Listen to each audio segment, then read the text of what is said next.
These are our new intermediate tabs. You notice on these, they come in the ice and the blue material. You notice the shaft is stepped inside. So what this is allowing us to do is pull more of this surface area. The faces do thin down to give us that flexibility we've always liked on our dead centers. But what these are going to do, rather than pulling that high center, I speak to a lot of people, I think, a lot of techs I see are using dead center tabs way too soon. They're creating a big sort of W in the center of the dent. Then when they try and tap it down, because that dead center technology brings everything up to a point, when you tap down, you can sink the sides and then open it back out again. So it can create a bit of an issue if they're used too soon. So these are just going to give us more of a sort of softer high spot. So it's going to fill a lot more metal in. So what we're doing, we're going to use these, we're going to gather lots of metal from the outside, we're going to put it into that soft high spot, and then when we tap it down, it's going to allow it to filter in and flow just where we want it to be pulled. We're actually pulling, we spoke time and time again about the size of the neck is as important, if not more important, than the actual face of the tab. So pay attention to what neck we're using, because this is going to distribute the pull across that face a little bit more. There is a characteristic of these tabs where they probably will white up a little bit around the edge. That's just part and parcel of the makeup of the actual nylon itself. Don't worry about them. No, it's not going to shear, it's not going to fall to pieces, but just something to look at. I think a lot of people, when they see that whiting, they think it's going to stretch. To give you an idea, we were putting this one, just actually, in fact, you can see it, that little whiting around the edge there. We were putting these through obscene amounts of tension yesterday. Repeated, heating it up, doing lots of abusive things, and it hasn't changed in the slightest. I'm going to use a slide hammer on this. I'm not going to whaling it, whacking it as hard as I can. I've just backed off some of the tension from the spring.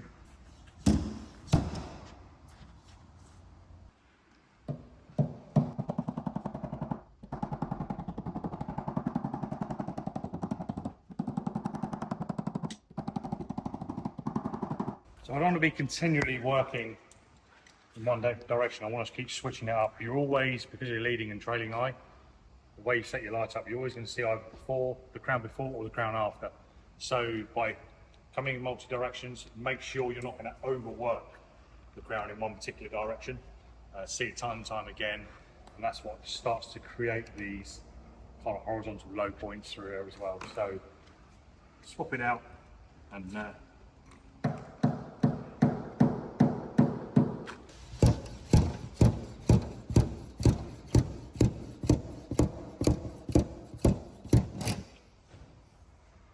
So I did a nice move right there at the bottom, just by placing that tab right in the sweet spot. Huh?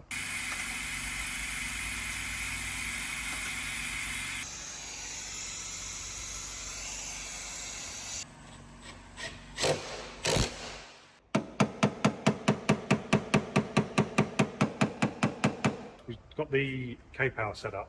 We found we had like a bit of a belly on going on down here, so we just wanted to crank out that body line a little bit more.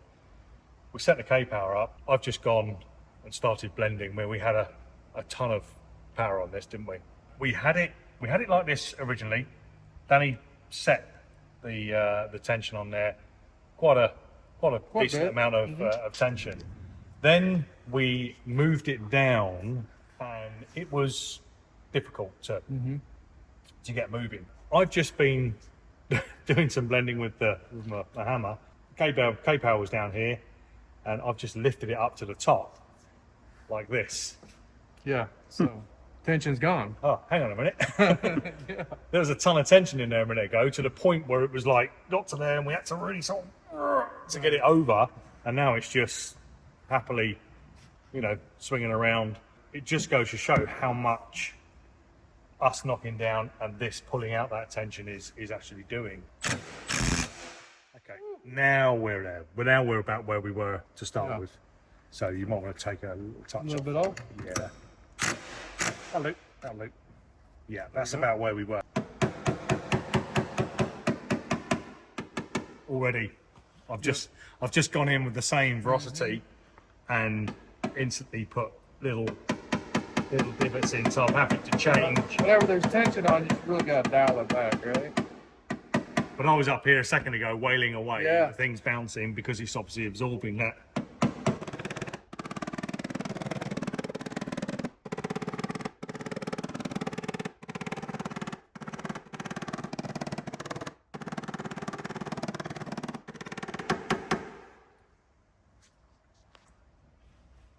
There it is. Losing it again.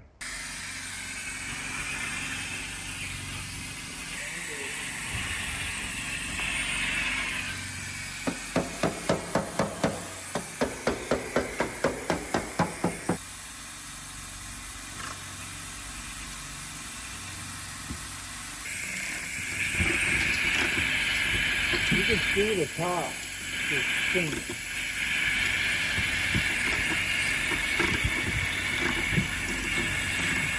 We've got to our finished product now. Now don't forget this is a glue ball to paint repair.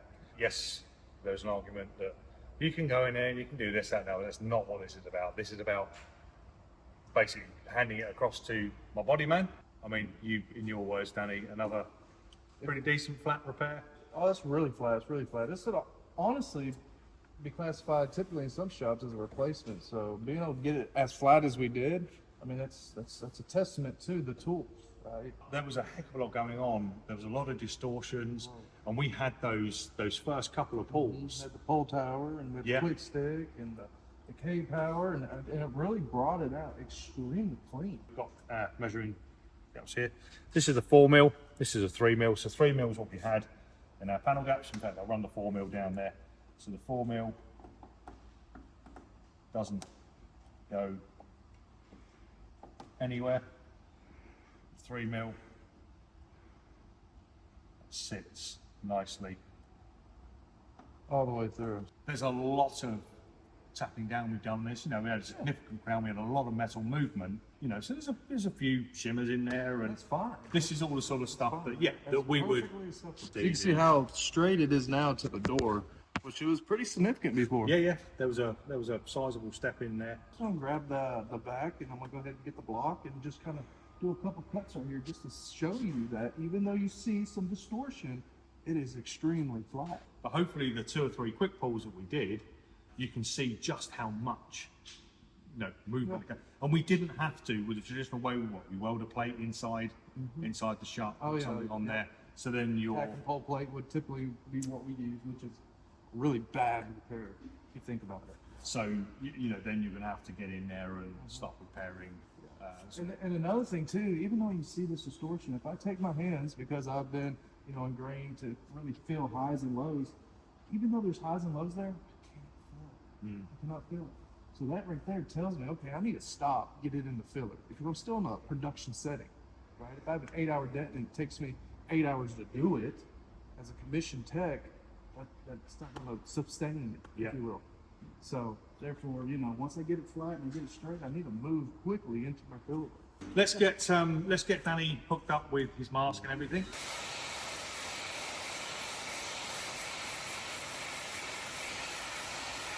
Yeah, if there would have been lots and lots and lots of low spots here, It would let you know, for one. it lets you know. And that's what we had, funny enough, on that other repair, exactly. where we was able to go in there and put that little tab on there and just give that pull. But this one, so, again, just doing the measurements on there, we've barely touched this, coating-wise, and we've managed to get rid of any highs and lows.